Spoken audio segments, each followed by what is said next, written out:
cooker ആ cooker ഇന്നത്തെ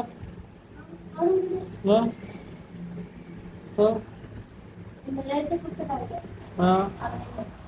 ആ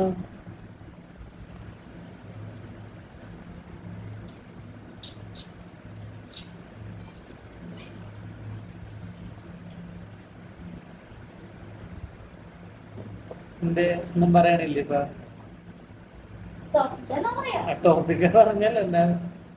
ചെല്ലു അടുക്കളയിലെ പണി അടുക്കളയിലെ പണി വേലക്കാരി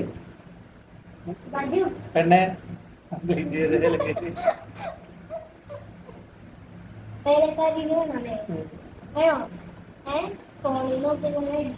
ഫോണിൽ നോക്കി മേടിക്കാനോ